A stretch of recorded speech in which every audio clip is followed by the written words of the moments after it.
बिस्मिल्लाहिर्रहमानिर्रहीम। अस्सलाम वालेकुम नाजरीन, मैं हूं आपका होस्ट मोहम्मद एहसानुल हक, चैनल इलेक्ट्रिकल पाक इन्फो में। नाजरीन, आज का जो हमारा टॉपिक है उसके अंदर मैं आपको बताऊंगा LT लो ट्रांसमिशन, उसके बाद ट्रांसफार्मर और ये MCB और एनर्जी मीटर के बारे में आपको बताऊंगा। ये हमें क्यों लगानी चाहिए और किस लिए लगानी चाहिए, और ये जो है हमारा इसको हम मेन LT से पावर क्यों नहीं ले सकते। ठीक है, तो दोस्तों आपसे गुजारिश है कि हमारे चैनल को लाइक करें, सब्सक्राइब करें और ज़्यादा से ज़्यादा शेयर करें ताकि हमारी न्यू आने वाली वीडियो आपको मौसूल हो सकें। तो दोस्तों मैं आपको आज बेसिक थोड़ा सा बताऊंगा, उसके बाद हम चलते हैं अपनी वीडियो की तरफ। दोस्तों हम जो है LT लो ट्रांसमिशन में हमारे पास 33 kV मतलब 33,000 वोल्ट, ठीक है, और 11 kV 11,000 वोल्ट। 1 किलोवाट होता है ना, एक किलोवाट के अंदर 1000 वाट होते हैं। ठीक है, 1 किलोवाट के अंदर 1000 वोल्ट होते हैं। तो हम जब 11 किलोवाट मतलब 11,000 किलो वोल्ट हमारे पास होती है, तो हम इसको डायरेक्ट नहीं ले सकते। LT लो ट्रांसमिशन से इसको डायरेक्ट नहीं ले सकते। अगर हम इससे लेंगे तो हमारे जो इंस्ट्रूमेंट जितने भी हमारे जो हैं एसेसरीज जैसे like freezer, AC, lights, fan, ये है सारे जल जाएंगे, क्योंकि इनको जो है हमें मैन्युफैक्चर हमें किया जाता है 415 जो और 220। जो हमारी छोटी चीज़ें हैं, फ्रीज़र हो गया, AC हो गया, लाइट्स हो गई, इनको हम मैन्युफैक्चर किया जाता है इनको 220 पे 50 फ्रिक्वेंसी और 220 वोल्ट पे इनको तैयार किया जाता है। और उसके अलावा जो हमारे पास मोटरें होती हैं इनको हमें 415 वोल्ट पे, हम 3 फेज मोटर होती है 415 वोल्ट पे हम इनको मैन्युफैक्चर करते हैं। इसीलिए हम लो ट्रांसमिशन से भी डायरेक्ट बिजली नहीं ले सकते। तो दोस्तों लो ट्रांसमिशन 11 kV है, मैंने आपको बताया था 11 kV जो होता है उसके अंदर हमारे पास 11,000 वोल्ट होते हैं। उनको हम 415 वोल्ट में कन्वर्ट करके उनको हम डालते हैं 11,000 kV जो होता है, किलो वोल्ट होता है, इसको हम डाल देंगे ट्रांसफार्मर में। ट्रांसफार्मर में से ये 4 वायर, LT की 3 वायर होती हैं, ट्रांसफार्मर में से जब निकलती हैं 4 वायरें बन जाती हैं, क्योंकि इनका मजमूआ, तीनों फेज़ों का मजमूआ जो होता है वो न्यूट्रल होता है।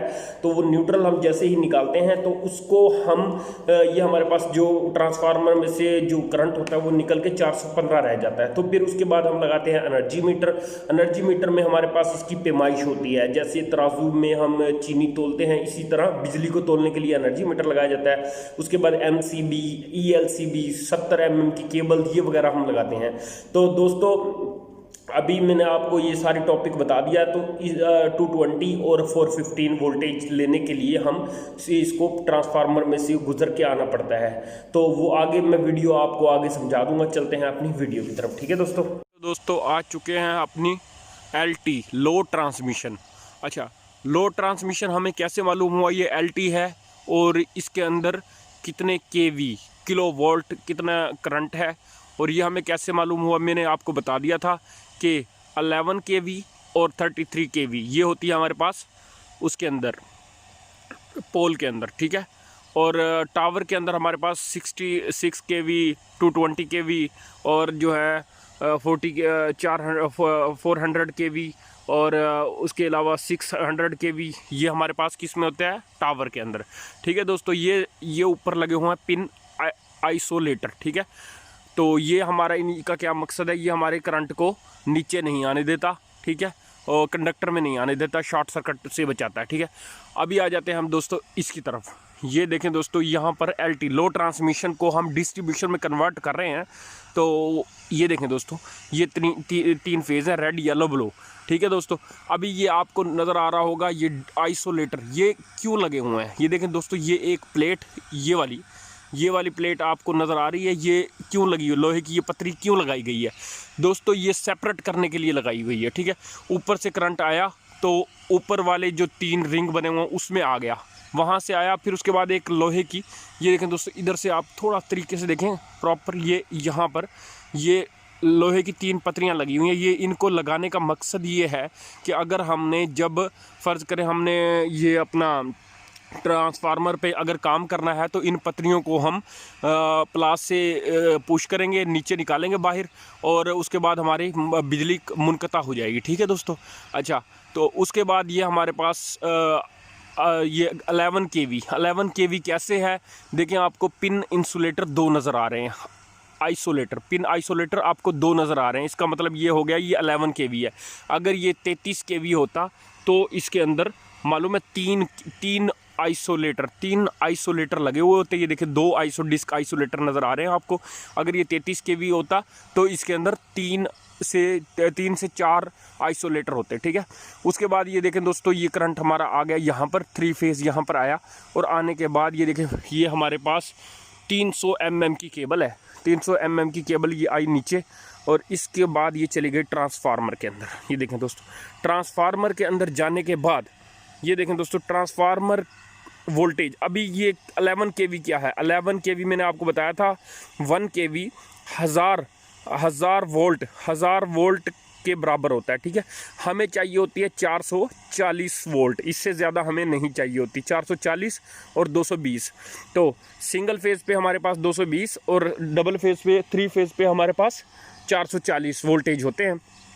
तो हम इसको कन्वर्ट करते हैं, हम डायरेक्ट उधर से लाइन नहीं ले सकते। अगर उससे हम लाइन लेंगे तो हमारा टीवी फ्रीज़र फ़ौरन जल जाएगा। ठीक है दोस्तों। ये हमारे पास केबल आ गई, इस केबल को हमने इंसर्ट किया ट्रांसफार्मर के अंदर। ये देखें ट्रांसफार्मर के अंदर गई है, और ट्रांसफार्मर के बाद ये दोस्तों आ जाएगी हमारी, ये देखें दोस्तों यहाँ पर एक बहुत बड़ा पैनल लगाया गया है। ठीक है।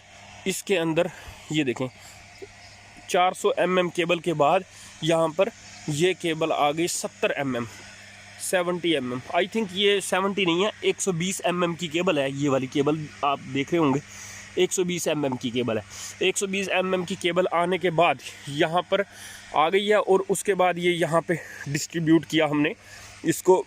ये देखें दोस्तों, ये एक हमारे पास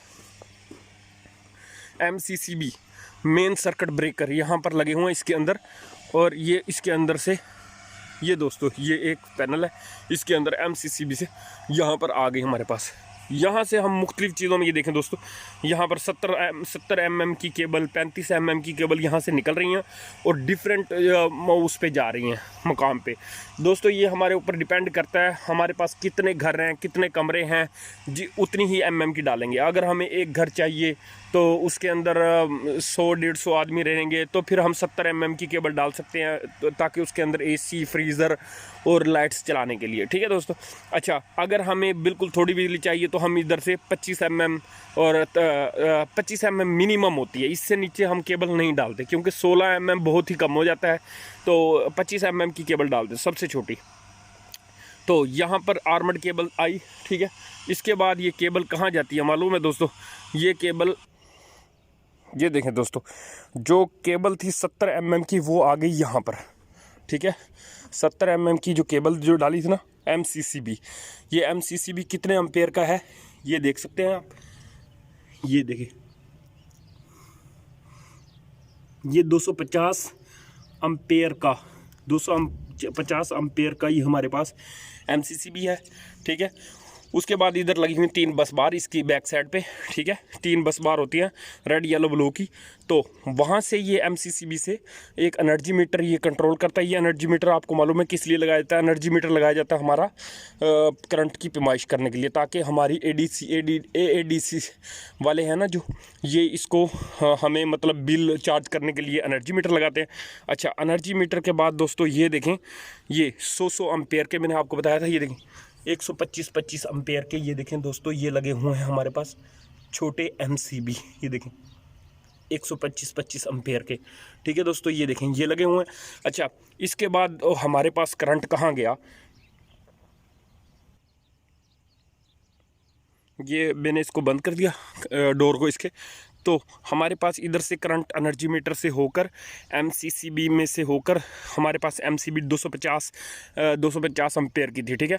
वहाँ से हमने के मुख्तलिफ डिफरेंट छोटे छोटे 100 एम्पेयर के हमने 125 एम्पेयर के हमने छोटे MCB लगाए हुए थे, ठीक है। छोटे MCB दोस्तों आपको मैंने पहले भी बता चुका हूँ, ये MCB ELCB ये क्या है, हमारी प्रोटेक्शन है। आपने पाकिस्तान में देखा होगा अक्सर फ्यूज़ लगे होते हैं, सर्किट ब्रेकर लगे होते हैं, ये सारे क्या है, प्रोटेक्शन। फ़र्ज़ करें हमारा घर में कोई मसला बनता है, ट्यूबलाइट ख़राब होती है, तो सबसे पहले MCB ELCB सर्किट ब्रेकर गिरेगा, फ्यूज़ गिरेगा, फिर उसके बाद ELCB गिर जाता है, MCB गिर जाता है। तो ये हमारे पास छोटी छोटी वो होती हैं, इंस्ट्रूमेंट होते हैं, इसको हम प्रोटेक्शन के लिए यूज़ करते हैं। अगर ये हमारे पास नहीं हो तो अगर हमारी एक लाइट ख़राब होगी तो सीधा डायरेक्ट ट्रांसफार्मर में ब्लास्ट होता है। इसी को हम बचाने के लिए ये MCB ELCB और सर्किट ब्रेकर फ्यूज़ ये सारे हमारे इसीलिए इस्तेमाल किए जाते हैं, ठीक है दोस्तों। यहाँ तक बात आ गई समझ। 100 एम्पेयर के यहाँ पर 125 एम्पेयर के यहाँ पर इसके अंदर मैंने आपको दिखा दिए हैं, वो लगे हुए थे MCB मेन सर्किट ब्रेकर, ठीक है। तो फिर यहाँ से हमने एक केबल निकाली, 100 एम्पेयर में से निकाली, और ये देखें दोस्तों यहाँ से आते हुए छोटे बोर्ड में आ गई, छोटे बोर्ड में आ गई है। तो ये हमारे पास है छोटे बोर्ड को, इसको हम कहते हैं डिस्ट्रीब्यूशन बोर्ड, नहीं इसको बोलेंगे हम, ये देखें दोस्तों पैनल, सॉफ्ट पैनल, ये पैनल आ गया हमारे पास। ये पैनल अभी मैंने आपको टोटल मुकम्मल बात बता दी है। ये पैनल क्या करेगा, ये देखें दोस्तों करंट यहाँ तक आ गया है, यहाँ तक हमारे पास देखें 11 kV से प्रोटेक्शन, ये देखें 11 kV ट्रांसफार्मर में हो गया कितना, 11 kV के बाद 440 के बाद MCB में आते हुए वोल्टेज हमारे पास 440, बस हम प्रोटेक्शन लगाते लगाते हम आ जाएंगे यहाँ पर। इसके बाद ये हम आ चुके हैं दोस्तों, ये हमारे पास एक है पैनल, ये हमारे पास क्या है, DOL स्टार्टर, ठीक है दोस्तों। ये तीनों वायरें जो मैंने आपको दिखाई हैं यहाँ से आते हुए एनर्जी मीटर से पैमाइश हो के बिजली की तो आ गई यहाँ पर। ये देखें दोस्तों ELCB अर्थ leakage circuit breaker, red yellow blue black. दोस्तों ट्रांसफार्मर तक हमारे पास 3 फेज़ होते हैं। ट्रांसफार्मर से बिजली एक न्यूट्रल निकलता है, ट्रांसफार्मर से तीनों फेज़ों का मजमूआ न्यूट्रल होता है, ठीक है। वो हमारे पास 4 फेज़ आ गए, 4 फेज़ हमने ELCB में डाले। ELCB से ये देखें दोस्तों यहाँ से होते हुए फेज़ ये हमारे आगे कॉन्टैक्टर में, एयर कॉन्टैक्टर के बाद ये देखें दोस्तों आ गए पंप में, ओवरलोड रिले के बाद पंप के बाद ये देखें दोस्तों ये पंप की वायर निकली है, ये चली गई हमारी सीधा, ये देखें दोस्तों ये पंप के अंदर सबमर्सिबल पंप लगा हुआ, ये वेल चला गया, ठीक है दोस्तों। ये कुआं है, तो ये हमारे पास कितने किलोवाट का है, कितने किलोवाट का ये हमें मालूम हो जाएगा। ये देखें दोस्तों LRD 32, मतलब ये हुआ कि यहाँ पर 11 किलोवाट का पंप लगाया हुआ है हमने। 11 किलोवाट का जो पंप होता है हमारे पास वो कितने एम्पेयर लेता है पता है आपको, 11-22 और 3-25 एम्पेयर लेता है। हमने 32, हम थोड़ा सा बड़ा लगाते हैं।